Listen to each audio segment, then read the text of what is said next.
Anda kembali menyaksikan Nusantara Economic Updates dalam segmen Business Bites.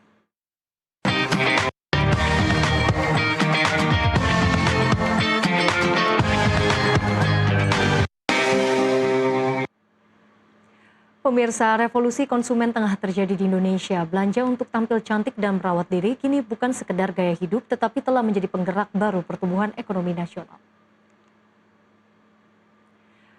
Data Badan Pusat Statistik mencatat pada kuartal 3 2025 ekonomi Indonesia tumbuh 5,04% secara tahunan. Konsumsi rumah tangga pun tetap menjadi penopang utama dengan kontribusi lebih dari 53% terhadap produk domestik bruto. Menariknya, pengeluaran untuk pakaian, alas kaki, dan jasa perawatan mencatatkan pertumbuhan tertinggi. Sektor ini melonjak dari 2,91% pada kuartal sebelumnya menjadi 4,21% pada kuartal 3 2025. Lonjakan ini terutama didorong oleh belanja produk kecantikan dan perawatan diri. Perubahan perilaku konsumsi juga tercermin di ranah digital. Sejak kuartal 2 2025, penjualan e-commerce resmi masuk dalam perhitungan PDB. Transaksi online nasional juga tercatat tumbuh 6,19% secara kuartalan dengan produk personal care menjadi kontributor utama. Sementara itu, BPS juga mencatat nilai transaksi digital Indonesia mencapai sekitar 200 triliun rupiah pada kuartal 3 2025. Kategori personal care menyumbang porsi terbesar, sekitar 17 hingga 18% melampaui pakaian, perlengkapan rumah tangga hingga makanan dan minuman.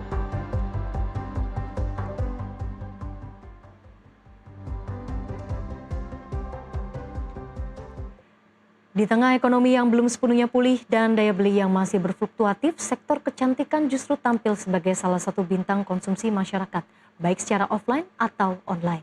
Lantas, apakah industri kecantikan benar-benar kebal terhadap tekanan ekonomi? Untuk membedah lebih dalam, bagaimana kondisi industri kecantikan sepanjang 2025 serta strategi pelaku usaha dalam menghadapi peluang dan tantangan ke depan, telah bergabung bersama kami, co-founder Diricare, Christian Suwarna. Pak Christian, selamat siang. Selamat siang.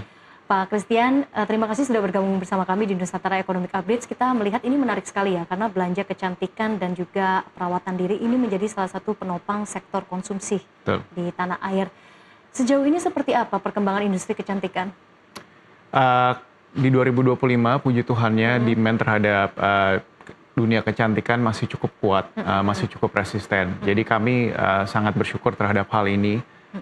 Namun kami juga mencatat adanya perubahan perilaku dari konsumen. Sekarang konsumen menjadi lebih selektif, menjadi lebih rasional dalam membentuk pilihan mereka. Jadi kalau dulu mungkin ada istilahnya orang lebih impulse driven ketika membeli suatu produk kecantikan, sekarang orang-orang jauh lebih menjadi value driven. Jadi dia mencari apakah benar-benar produk ini sesuai dengan kebutuhannya dia. Ada research yang lebih dilakukan dari konsumen terhadap produk ataupun treatment yang ditawarkan. Ini benar-benar memberikan hasil atau enggak. Nah, kebetulan kami di Diricare, kami adalah perusahaan teknologi kesehatan yang memang mempunyai banyak fokus di dunia clinical beauty atau bahasa Indonesia mungkin kecantikan yang berbasis medis. Nah, jadi dari situ kita menawarkan banyak sekali solusi yang bisa memberikan personalized offering ke konsumen-konsumen yang datang. Oke, baik. Tapi untuk beberapa bulan belakangan ini, mungkin khususnya di kuartal kedua ya, ini kan ada pelemahan daya beli. Adakah mungkin dampak yang juga terasa di industri kecantikan? Ada. Jadi pada dasarnya yang kita lihat ada perubahannya, bukan semerta-merta orang itu mencari barang yang murah saja. Karena sejujurnya ini akhirnya datang ke personal care mereka ya. Jadi yang mereka lebih cari itu pertanyaan lebih ke mana yang sebenarnya lebih worth it gitu. Jadi di kuartal 2 ini ketika ada sedikit penurunan dari segi pertumbuhan ekonomi, tentu orang akan semakin lebih hati-hati. Tapi memang orang-orang pada dasarnya pengen untuk tampil prima selalu kan. Jadi demand itu tetap selalu ada. Sebagai bisnis kita harus pintar-pintar menawarkan sesuatu yang memberikan long term trust kepada mereka supaya pilihannya tidak hanya berdasarkan terhadap yang paling murah saja, tapi mana yang benar-benar paling worth it untuk mereka. Itu yang coba kita kedepanin. Oke, demand-nya selalu ada ya, karena trennya juga selalu kalau kita perhatikan juga terus meningkat dalam beberapa tahun terakhir. Nah, ini menarik untuk ditanyakan juga nih Pak Christian, menurut Anda mengapa ya mungkin industri kecantikan, sektor kecantikan ini, personal care ini menjadi salah satu yang juga cukup resilient, tahan banting begitu ya di tengah tekanan ekonomi? Karena pada dasarnya semua orang pengen merasa percaya diri. Kita mau tidak mau menyadari bahwa ada efek sekali terhadap dunia sosial media yang begitu keras ya terhadap dinamika pergerakan kita berteman. Dan itu membuat orang-orang mempunyai kebutuhan untuk bisa tampil prima dan tampil percaya diri itu lebih tinggi lagi. Mungkin ini bukan kebutuhan primer, tetapi dasar untuk bisa tetap percaya diri supaya bisa berfungsi lebih baik di dalam society itu benar-benar ada. Jadi jawabannya apa? Yang paling mudah adalah dari bentuk estetis. Dan itulah yang kami lihat dan kami rasakan. Jadi walaupun mungkin ada tekanan ekonomi yang jadi yang konsumen berubah pola konsumsinya itu menjadi mencari mana yang sebenarnya paling worth it buat saya. Bukan yang sembarang beli aja karena ini viral, karena ini lagi hype dia beli gitu. Kalau dulu mungkin lebih seperti itu ketika ekonomi masih lebih kuat ya. Oke. Lalu tadi juga Pak Christian juga menyebut ya kalau sekarang konsumen itu lebih value driven. Nah ini artinya apakah juga ada sedikit shifting juga ya dari perilaku konsumen? Apakah kini juga memang lebih fokus ke perawatan, treatment yang secara long term, secara jangka panjang, atau mungkin dibandingkan dengan treatment-treatment yang sebetulnya ini sifatnya lebih instan begitu? Iya, jadi kami sih percaya hasil yang baik itu tidak ada yang instan. Jadi salah satu co-founder saya adalah seorang dokter yang sudah punya pengalaman di bidang kecantikan selama 15 tahun dan dia sendiri tuh punya pengalaman very severe acne. Jadi dia datang dari pengalaman pribadinya dan kita lihat proses ini tuh tidak ada yang instan. Jadi memang kita sering mengedukasi kepada kepada pasien kita untuk kalau Anda datang dengan suatu kebutuhan yang real seperti misalnya bekas jerawat ataupun kerontokan rambut, kebotakan, kami banyak sekali mendapat seperti itu kan. Kami pertama transparan kepada mereka bahwa hampir tidak mungkin ada sesuatu yang instan. Jadi semua itu butuh proses, tapi kami akan selalu ada bersama Anda selama proses tersebut. Dan juga lain daripada itu, kita tidak akan semerta-merta karena lagi ada treatment mesin ini viral, lalu akan kita push ke Anda gitu, just for short term transaction. Tapi kita benar-benar mencari, karena kita mau outcome-nya benar-benar terasa.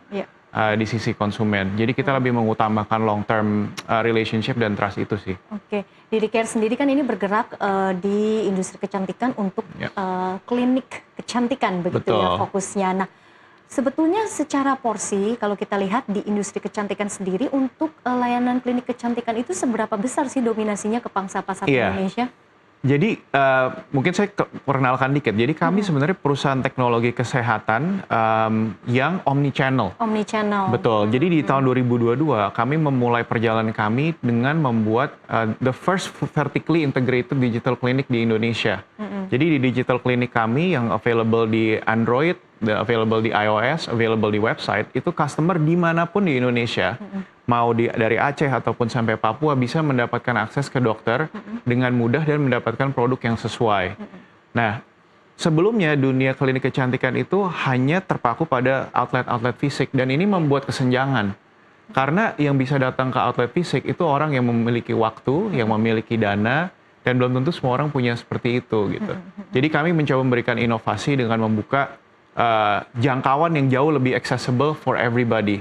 Banyak sekali dari customer kita itu yang mungkin 90% lebih ya, yang di digital clinic itu pertama kali ketemu ke dokter itu di kami untuk urusan medis. Jadi walaupun dunia klinik kecantikan itu secara tradisional kecil, tapi porsinya sedang membesar karena ada inovasi-inovasi yang online klinik yang kami berikan. Secara identity dan inovatif side ini Didicare sudah mempunyai pembedanya sendiri ya. Betul. Tapi untuk terus bisa tumbuh di tengah begitu pesatnya kompetisi, banyak sekali pemain-pemain dan juga pelaku industri kecantikan saat ini, apa strateginya? Ini memang sesuatu yang kami juga lihat challenge ya, dari segi consumer kan behaviornya berubah. Tentu dari segi kompetisi mungkin Ellen juga lihat banyak sekali klinik-klinik baru yang muncul ya. Tapi saya bersama co-founder saya, dua orang yang sangat hebat ini, kami akhirnya mengambil jalan yang sederhana tapi disiplin. Yang pertama kita harus pegang prinsip bahwa kami di sini untuk long term. Jadi kami harus pertama sekali itu jujur terhadap customer-customer kami, apa yang memang menjadi kebutuhan mereka. Kami akan secara jujur bilang itu adalah kebutuhannya, yang tidak, walaupun itu hype dan membawa short term benefit buat kami, tidak akan kami sampaikan. Kedua, kita juga berusaha untuk membuat sistem bukan persona. Artinya kalau kita ingin menjangkau lebih banyak orang, setiap pengalaman masuk ke outlet Didicare ataupun klinik online Didicare harus memberikan semacam guarantee yang sama terhadap pengalaman yang akan didapatkan. Dan itu tidak bisa hanya karena ada satu dokter kami yang viral atau dokter kami yang sangat menonjol. Itu tidak akan bisa menjangkau banyak orang.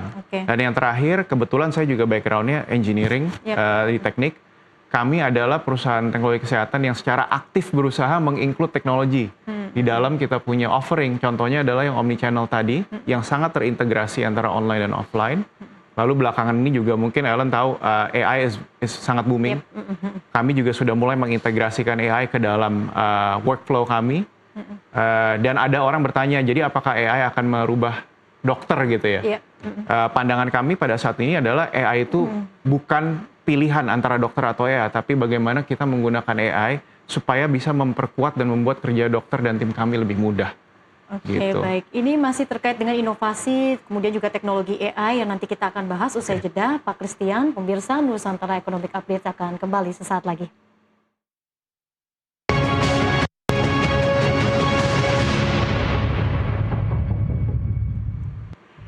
Anda kembali menyaksikan Business Bites bersama saya Ellen Gracia dan dialog bersama co-founder Diricare Christian Suwarna kembali kami lanjutkan. Pak Christian, ini kan menarik sekali ya, tadi sudah membahas terkait bagaimana inovasi teknologi dan juga ada AI yang menurut Anda ini mampu membantu dari sisi nantinya sistem ini seperti apa.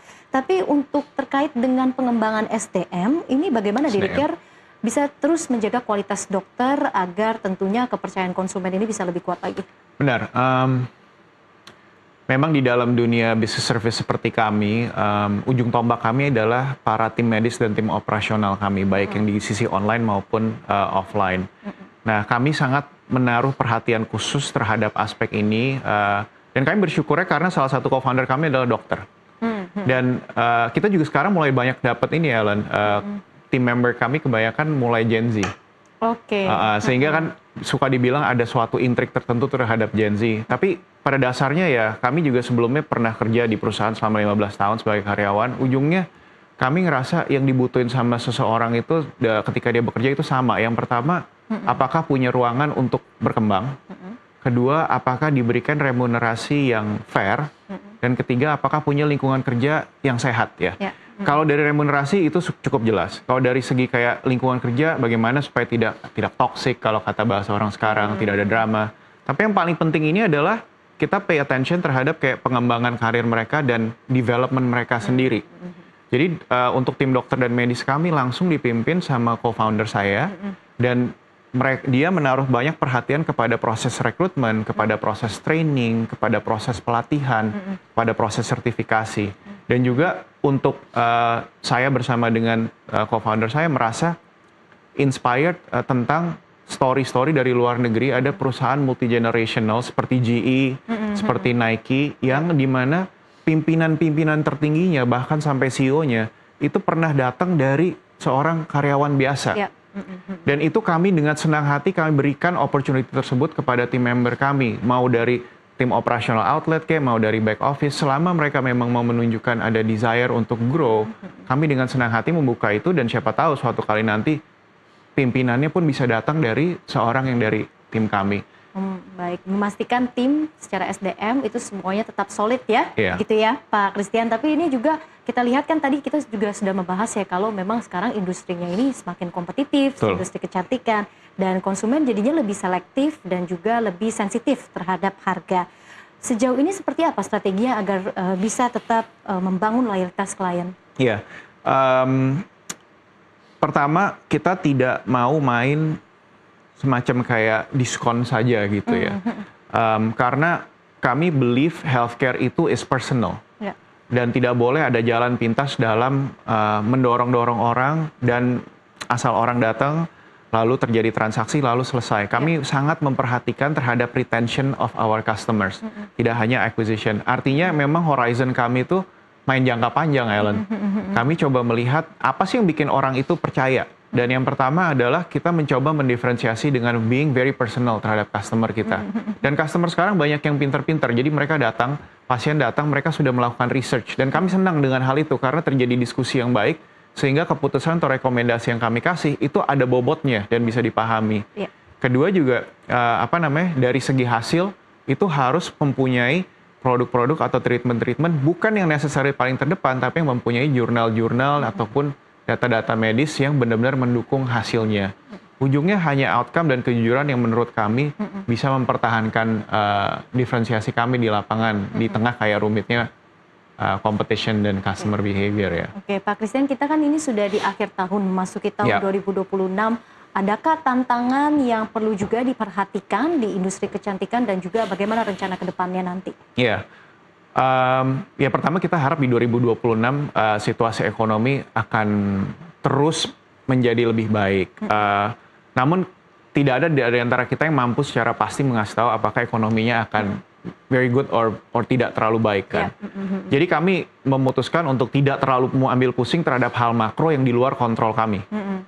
Kami fokus terhadap apa yang menjadi kontrol kami, yaitu bagaimana pelayanan kami, bagaimana produk kami, bagaimana pengembangan kami. Nah, secara online klinik tentu kami akan terus mengembangkan lebih banyak produk-produk dan penawaran baru, sehingga customer kami yang dari Aceh sampai Papua benar-benar bisa menerima berbagai jenis layanan di luar daripada skincare, hair care, rontok, acne yang sudah kami miliki. Lalu secara outlet pun saat ini kami punya 4 di Jakarta yang sudah operasional dan beberapa lagi kami hendak untuk melipat gandakan tersebut. Tapi sekali lagi saya bersama co-founder saya juga memahami ini bukan sekedar mengejar kuantitas outlet. Ini kita harus memperhatikan juga kualitas pertumbuhannya seperti apa. Jadi selama memang sistem kami mampu mendukung dan kami bisa menggaranti bahwa pengalaman customer-nya itu menemui standar yang memang sudah kami set, maka kami akan agresif. Tetapi jika memang itu kami rasa belum, kami tidak akan mengorbankan long term just for the sake of short term results. Baik, terakhir Pak Christian, mungkin kalau potensinya, peluangnya dan juga mungkin tren ke depannya di industri kecantikan ini untuk beberapa tahun ke depan ini ada apa saja yang juga bisa menjadi perhatian dan harapan mungkin dari sisi regulasi seperti apa? Iya. Dari sisi regulasi kami sangat bersyukur terhadap pihak pemerintah Indonesia yang sangat mendukung terhadap perkembangan industri kecantikan ini. So kami harap itu bisa terus berlanjut. Untuk 2026 dan seterusnya, kami melihat mulai banyak sekali perkembangan orang-orang dari yang estetis medis untuk kebutuhan kulit menjadi estetis medis ke bagian-bagian yang lain. Ke rambut, ke badan. Jadi kami sangat excited terhadap potensial tersebut dan berupaya untuk menjadi yang terdepan juga dalam hal itu. Lalu terakhir seperti yang saya bilang, kami ini uniquely position karena kami background-nya perusahaan teknologi kesehatan. Jadi kami sangat memperhatikan tentang AI saat ini, bagaimana kami bisa memakai AI itu di aplikasi kami, di dalam journey seorang customer, di dalam kayak pengalaman customer di lapangannya juga. Dan kami cukup yakin bahwa kami bisa menjadi inovator juga di sana. Sama halnya ketika waktu kami membuka digital clinic kami. Baik, terima kasih Pak Christian Suwarna, co-founder DiriCare sudah berbagi bersama kami terkait dengan pembahasan yang menarik ya, terkait dengan industri kecantikan yang kini memang menjadi salah satu bagian dari konsumsi nasional di tanah air. Sukses dan sehat selalu untuk Anda. Terima kasih, Ellen. Dan pemirsa, dialog tadi juga sekaligus menjadi penutup perjumpaan kita hari ini. Ekonomi bukan sekedar angka, tapi nafas kehidupan kita semua dari pasar tradisional hingga industri digital, dari rakyat kecil hingga kebijakan besar, semua saling terhubung. Saya Ellen Gracia pamit undur diri, sampai jumpa.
Sesaat